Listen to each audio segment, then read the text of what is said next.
7 times. That's how many times I was distracted by social media in the process of writing this video script. We're addicted to this crap.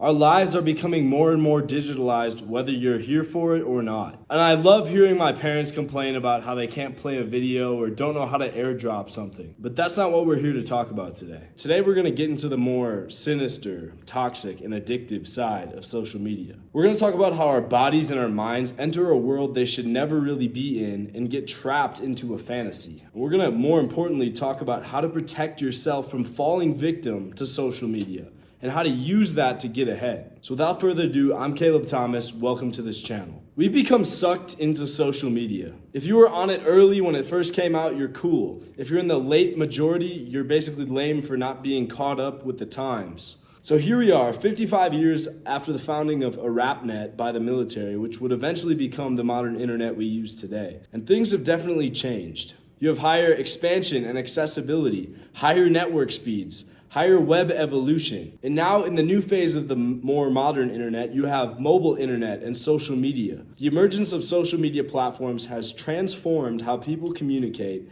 share information, and organize socially. But while social media can give us the important information, it can be also used to manipulate us into ideas that we never even considered with more sinister motives in mind. It has an evil twin or a toxic side, which can control us and push us to believe things that we may have never believed before. So how does it actually happen?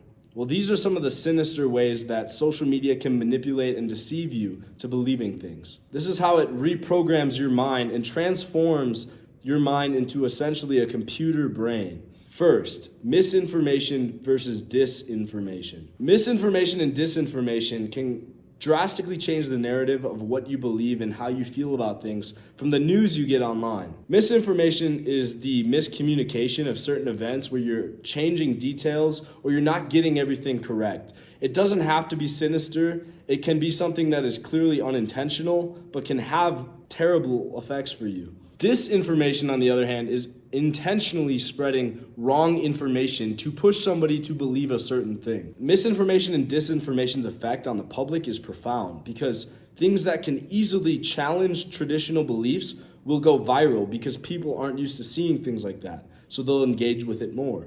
That means that more people will exponentially lay eyes upon this content and will be influenced by it. This also creates what we call echo chambers. So a lot of times when you believe a certain belief, let's say politically, you're gonna get certain news that's programmed by the algorithm to be delivered to you to reinforce whatever you believe. For example, let's say you're heavily toward gun control. You're gonna get a lot of news and media that's supporting the idea of higher gun control. Or you want less gun control. You're gonna get more news that's backing your ideals that support less gun control. And social media platforms know this and do this on purpose so that you will spend more time on their websites where you'll see more advertisements and therefore you'll be more likely to make them money, regardless of whether or not it's affecting your ability to have a clear view of things. With AI coming around, you're now getting deep fakes of people. People's voice and people's image can be recreated in sometimes even scary amounts to make you believe that somebody is endorsing or saying something that they're not. I saw an ad the other day of Joe Rogan speaking on this product that I've never really heard about him endorsing before, but it looked like his mouth and the words coming out sounding like him were endorsing this product, and it almost made me buy it until I realized that it wasn't an official ad. So you have to be careful about these things because you can be influenced by people you might support when they're actually not that person. And we don't have the laws out now to regulate these things yet, so you need to be extra careful when navigating them. You also have selective media and selective reporting. For example, CNN, Fox are two heavily differentiated political partied media channels, I would say, that both push their propaganda and their points of view toward their appropriate viewers. You guys can probably figure out which is which. You have fake reviews and what's called astroturfing, where the manipulation of customer behavior and public review of things, for example, putting fake reviews on your website, will lead more people to buy an item when it simply isn't actually backed. These things are often disguised as grassroots, spontaneous movements or viral pushes for something when it's not actually backed. Social media has also corrupted relationships romantically, challenging marriages and romantic choices to a much more severe level than ever seen before by targeting a few following things I'm about to bring up. I saw a video the other day of this woman that was talking about the most beautiful man she's ever seen on the internet. And he was just perfectly built, perfectly shaved and trimmed beard. He had tattoos in all the right spots she wanted.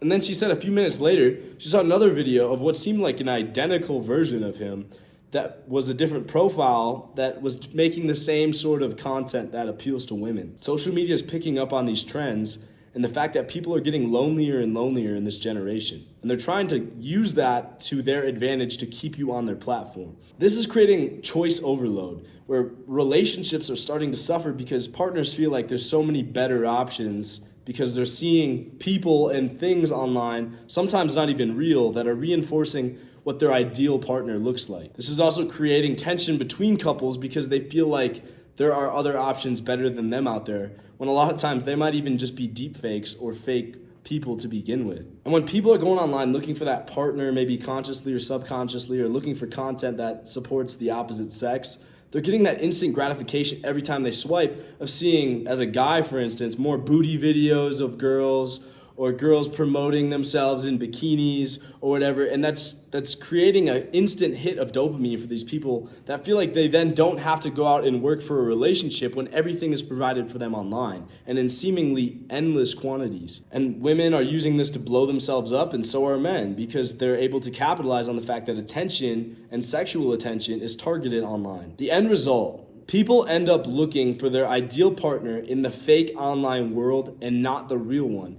because they're essentially perfect there. It's Schrodinger's cat. There's always a better option in the next video. You just have to go find it. And it only exists when you believe that it's there and continue swiping to find it. Relationships will keep suffering the beatdown from it. And I'm predicting that divorce rates and cheating and non-spirituality of partnerships will continue to increase in the near future. So how does this actually tie into what my content supports? First, these are some ways you can take advantage of the fact that this is happening. I'm not guiding you down the dark path, but obviously there are some opportunities to spread information by targeting any one of the following biases and vulnerabilities that we have as people. That's not recommended. You shouldn't target or manipulate people toxically to get what you want because you know that people are vulnerable to these types of energies. Here's what I recommend. Stay clear of it, because you're always gonna cost yourself a higher amount trying to take advantage of the wrong effects instead of targeting the good ones. Whether the higher power is watching you or you're gonna slip up and make a mistake, it's not worth getting into something that you know is toxic to people's behavior and will continue to reinforce a misguided society. Here's how you counter manipulation. First, don't believe everything you hear. Everyone has a point to make online. Everyone wants to support what they do because everyone is trying to gain followers, fame, attention, or money from what they're doing online. Now, what I'm trying to get out of this is some more subscribers. So if you guys do like the content, go ahead and support me, but that's all I'm asking. And that's never necessarily required to view my content. I put these videos out because I believe in these topics and I want you guys to know that there's somebody out there trying to seek the truth. So stop giving into the information you're hearing from people that are obviously biased, trying to sell you something or trying to support a cause, because you know that they're coming in with skin in the game. And if a doctor that says they're a doctor on TikTok is trying to endorse a product, but you don't know if they're actually qualified to do so, then stop saying to other people, well, I heard on TikTok that if you do this. Think for yourself. You might hear something on TikTok, but go research it. Find factual, published information that supports the claim that you're hearing. Otherwise, stop relying on social media to be the reliable source. There's no work cited in a TikTok a lot of times, and you're gonna look like an idiot if you can't back the fact other than saying someone on TikTok said that. Maybe a clip of this will go on TikTok and it'll probably do terribly because TikTok doesn't want me trashing it. Well, I know how the algorithm works and I don't care about that. So even if this video does terribly, I'm willing to support the idea I believe in, and I hope you do too. It's what these powerful entities want, you to be pumpable for information and rely on these sources to give you all the needs that you want fulfilled. And a lot of times, people are too weak nowadays to just resist and they give in. And overall, society will see effects of this in the next few decades or even much sooner. I want to encourage critical thinking and transparency. You should be able to fully back what you're saying and put your face to the name. If you're seeing a published source or a voiceover on something and people aren't willing to stand behind what they say, like I am on this channel, then that's a huge red flag right there that you might not want to believe that action. You should also highlight different perspectives. You should try your best to find the different news channels, right, that stand on opposite sides of the floor. Find what's matching up between opposite parties or opposite groups, and the common ground is often the real facts because everyone needs to start with the truth before they bend it. And just stop being on social media so much, man. Personally, I'd be scared to see how much time I spend scrolling on social media. But I guarantee it's in the hours every day. And those hours are definitely time I could spend working on something else. And you're a human being. You're meant to live and experience nature and how the real world works. You're supposed to be living outside as an animal and experiencing what our world has to offer. And instead, you're inside in your AC or in the heat in the winter, just cuddled up, sitting on your phone. That's not natural. Embrace the art of releasing the clutter for the mind. For it is in the quietude of letting go that the clearest solutions gracefully emerge. When I'm thinking or facing a challenge with the way I'm operating my business and advertising for someone or working for a client, I like to go on social media and just pretend the problem doesn't exist. But that's actually working my brain even more. But it's in a fun way, so I don't actually think about my brain being stimulated. But when I get off social media, my brain's actually more tired than when I started. What you need to solve problems is peace, is quiet. It's time to actually think. You don't think in the middle of the Super Bowl because everyone's cheering, everyone's loud.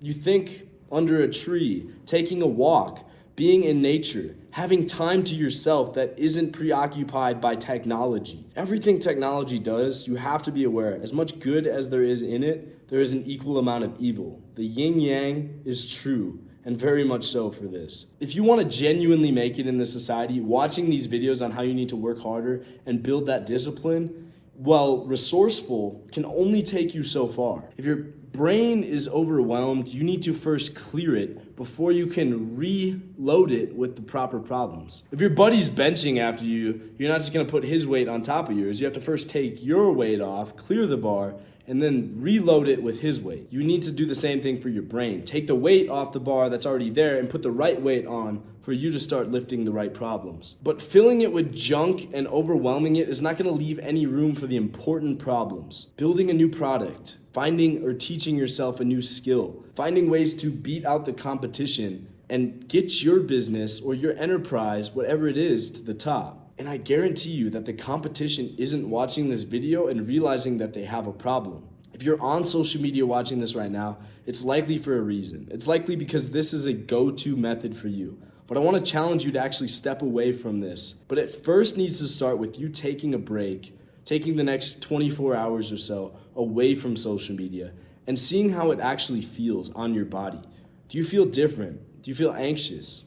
Does it feel like an addiction? Do you feel like you need to open it because you just have nothing else to do? And I want you to realize that every time that you feel drawn to open Instagram, TikTok, Facebook, whatever it is, you're likely giving into that reaction.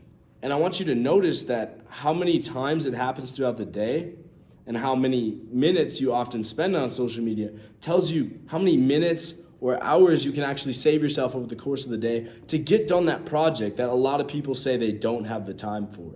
The biggest thing is people's blindness, and it's not our fault. It's the way that this algorithm and social media has programmed us to want more, and they're doing a damn good job at it. But when you first see the truth, and you see that you're programmed by these institutions to believe certain things, to reinforce the ideas that you already have instead of opening your mind, and closing off the idea of working for something because the stimulation can come online, these are all problems that are going to keep overwhelming your brain and leave no room to actually succeed in this world. I'll tell you right now, it's easier than ever to beat everyone because everyone that has a phone basically is dealing with this problem. But that gives you every single window because every minute that they're spending online is a minute that you have to beat them out. And I think the only real way our society solves this problem is by people winning, is by people taking the minutes away from social media to focus on their own gain. And when other people start realizing that they're getting things done, they're going to have no other excuse to wonder how they got that time than to start giving themselves time and taking that away from things like social media. And when everyone can pull back and regain the reins and the control that we've been taken away from, we will start winning and we will start progressing and living a better life, a closer connected life actually, without social media. Because we don't need to be skewed, misbelieved, and misinformed by things that aren't a lot of times the truth. And a lot of times are challenging us to want to take things out on ourselves. We don't want to have to go online every time and see people living the life we've always wanted when it's right in front of us. And I know you watching this can do it, because you wouldn't be here and you wouldn't be trying to find help if there wasn't a way out for you. Until next time, I'll see you.